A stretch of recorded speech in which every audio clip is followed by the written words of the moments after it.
to another edition of the Metal Voice. Jim, I got my beach wear on. I got my beach shirt, my sandals. Why is that? I want to know why. Because when I think beach, I think sand. When I think sand, I think desert. And when I think desert, I think of these bands here. Middle East metal. Global Metal Part 2. We're Desert going to the Middle metal. East. What do we got, Jim? Come on. Oh, well, we're going to go through these. That with. Here Top we go. 10 desert metal bands. Well, we're starting off with Exile. Exile. Punk, thrash, in your face. These guys are the real deal, raw. Go check them out on YouTube. They're from Jordan. Jordan, the thrash death metal capital of the Middle East. There we go. What else you got, Jim? 9. I know this band you like a lot. The Kordz. I thought they were really good. Kordz. K-O-R-D-Z. Lebanon. From Lebanon. From Lebanon. Very melodic rock. Yes. If you like, I don't know, Place Vendôme, Pink Cream 69, that type of style, you're going to love these guys. Very professional, very melodic.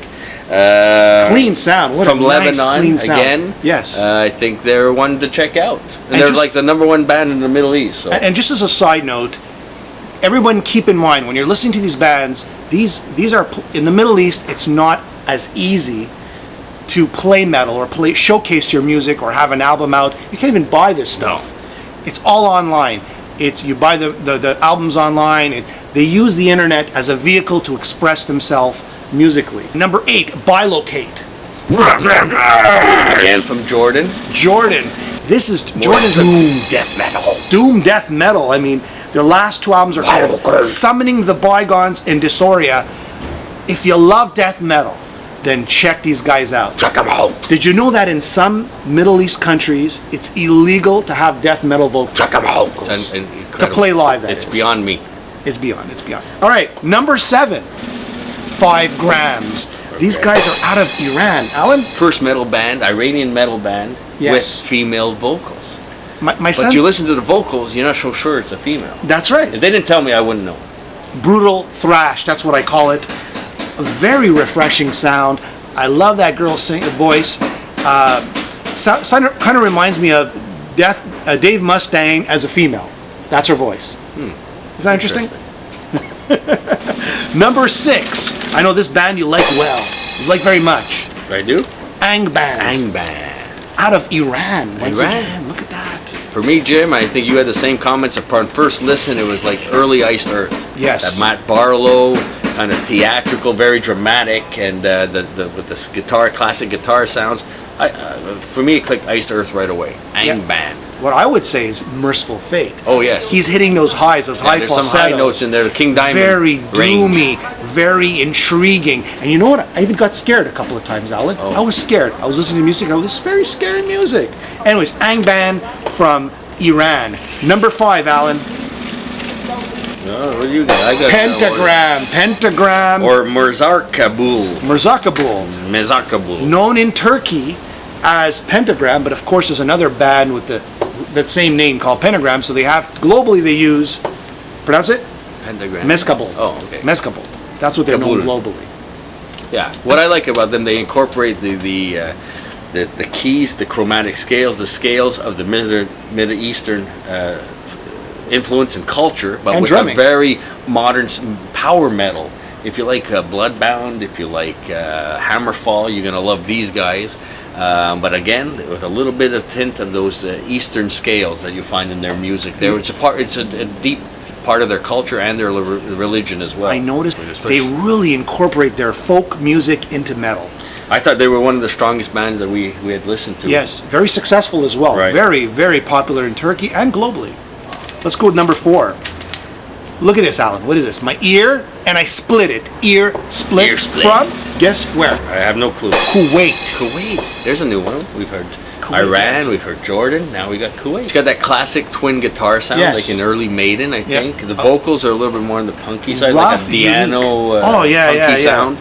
You got that galloping sort of twin guitar attack, like you mentioned. Anyways, go check out Ear Split from Kuwait. Number 3. Okay, you got. Here we go. The last 3. Nervecell. Death metal. I mean, from the United Arab Emirates. Oh, there's a new one. Their last 2 albums are called Preaching Venom and Psychogenocide. There you go. If you like big, orchestra, epic, death metal sound or death metal, death metal, you're gonna love this band. A lot of metals. What are you drinking? Last two. You ready for them? Ready. Is the metal voice community ready for this? Here we go. From Tunisia. Yeah. We never talked about Tunisia. No, it's a new one. myrath. myrath. Again, very melodic. Yes.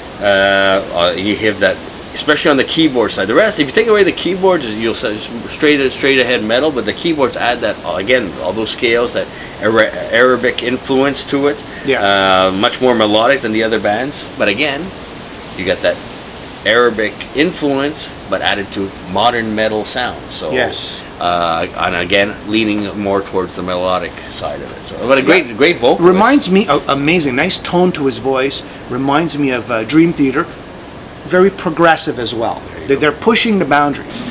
#1 band out of Iraq, a war-torn country. This is an amazing story. Also featured in Heavy Metal in Baghdad. A great documentary. Acrassicauda.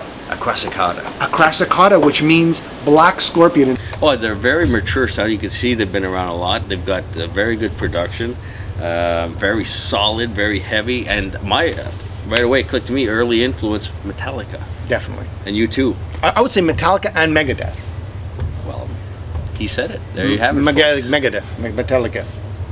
So that's what it comes up. Maybe that's what it translates into. I don't know. Why I picked them as #1. I'll tell you why I is picked that, them as Jim? #1. I saw the documentary Heavy Metal in Baghdad. Yes, we got to get into this. This is amazing. And I mean, just that film alone. Heavy Metal in Baghdad. Here you go, like Iraq, a war-torn country where it's a civil war basically. And here's these guys, this band, who wants to play heavy metal. They're not interested in politics. They're not interested in war. They just want to play music. Metal music.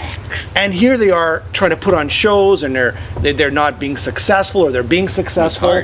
They have to flee Iraq. I doubt they're getting radio airplay. They're not there anymore. They're actually they're refugees in the U.S. right now. They've scared moved for their out. lives. They're scared for their lives. Here's guys playing music till death. Totally music. Till death. It's music. Till death. I mean, you cannot not put these guys #1. They've sacrificed everything for the music. And that's what I'm reading. You know, Jim, we're going over the list of these bands. Yes. They're placed in all those countries, like we said, Iraq, Iran, Jordan, Lebanon. Yes. Lebanon. Who was from Lebanon? I had that here. Oh, the Kordz were from Lebanon. Yeah. And then you see the metal community, the brotherhood, and that's why we do this show. The brotherhood. You see the comments. Great music from Israel. Yes. So you know what? There's no borders. There's no conflicts in the metal community. If you're a true metalhead, it's all about the brotherhood and the music. And this band, for me, sums that up very well. And anyways, I hope you really enjoyed a touch of Middle East metal. And thank you very much to Amir and Ali, who helped me out with all these bands. There's so many bands to... There's just so many bands to go through, but we really enjoyed these top 10 bands. Thanks, Amir and Ali. Have a great day.